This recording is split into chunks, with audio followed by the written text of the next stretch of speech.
महापुरुषों के प्रति सम्मान क्या होना चाहिए, उसकी एक अभिव्यक्ति है ये कार्यक्रम।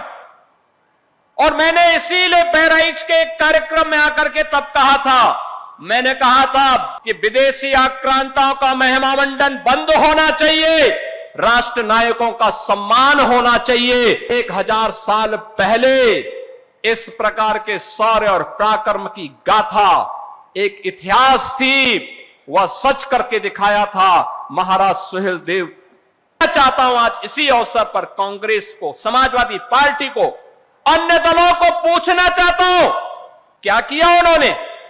महाराज सुहेलदेव को क्यों नहीं सम्मान मिल पाया? आखिर महाराज सुहेलदेव के नाम पर यह भव्य स्मारक पहले क्यों नहीं बन पाया? आजादी के बाद क्यों नहीं बन पाया? उनके नाम पे मेडिकल कॉलेज क्यों नहीं बन पाए? उनके नाम पर विश्वविद्यालय पहले क्यों नहीं बन पाए? क्योंकि वोट बैंक की तो चिंता थी, लेकिन महापुरुषों का नाम अगर रख देंगे तो कहीं तुष्टीकरण की नीति फेल न हो जाए और मुस्लिम वोट बैंक के नाते वे लोग उन विदेशी आक्रांताओं के खिलाफ एक भी शब्द नहीं बोलते थे। और मैं यही बोलना चाहता हूं उन लोगों से जो लोग आज भी जिन्ना का महिमा मंडन करते हैं।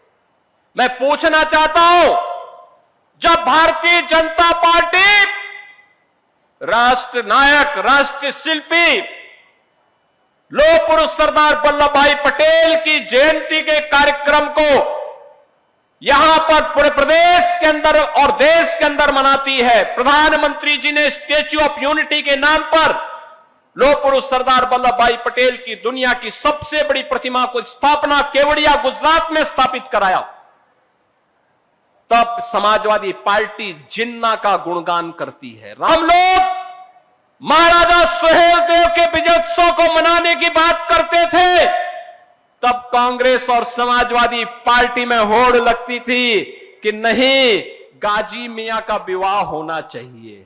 हमने कहा विदेशी आक्रांताओं का महिमा मंडन नहीं होना चाहिए। और मैं धन्यवाद दूंगा उन सभी लोगों को जिन्होंने इस बार से गाजी के नाम पर होने वाले आयोजनों को पूरी तरह से बंद करवा दिया है।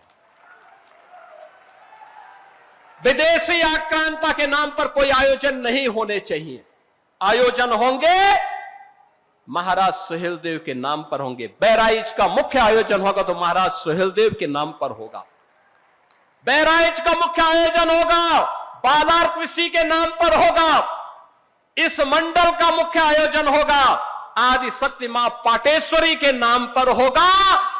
जब महाराजा सुहेलदेव ने एक विदेशी आक्रांता जो गजनी से चला था भारत को लूटने के लिए, अपनी लगभग 3 लाख की सेना को लेकर, लेकिन उस विदेशी आक्रांता को, उस बर्बर आक्रांता को रोकने की युक्ति महाराज सुहेलदेव ने अपनी कूटनीति के नाते उन्होंने बड़ी प्रखरता के साथ मथुरा से लेकर के बहराइच तक पग पग पर उसके लिए इतनी बाधाएं खड़ी की कि यहां पहुंचते पहुंचते उस दुर्दांत आक्रांता की आधी सेना समाप्त हो चुकी थी। और जब इस चित्तौड़ा नामक स्थान पर महाराज सुहेलदेव के सामने पड़ा तो महाराज सुहेलदेव के साथ कुल 20 से 25 हजार योद्धा थे। 1.5 लाख योद्धा सालार मसूद के साथ पास थे, लेकिन 20 से 25 हजार इन वीर बांकुरों ने उन विदेशी आक्रांताओं को गाजर और मूली की तरह ऐसा काटा कि उसके बाद वो दुष्ट सालार मसूद यहां जिंदा पकड़ लिया गया और उसको सजा भी ऐसी हुई कि जो इस्लाम के अनुसार जहन्नुम में जाने की गारंटी देता है। मेला तो महाराजा सुहेलदेव का होना चाहिए। सालार मसूद एक आक्रांता था। आक्रांता का मेला और आक्रांता की स्मृति में आयोजन का मतलब गुलामी की मानसिकता,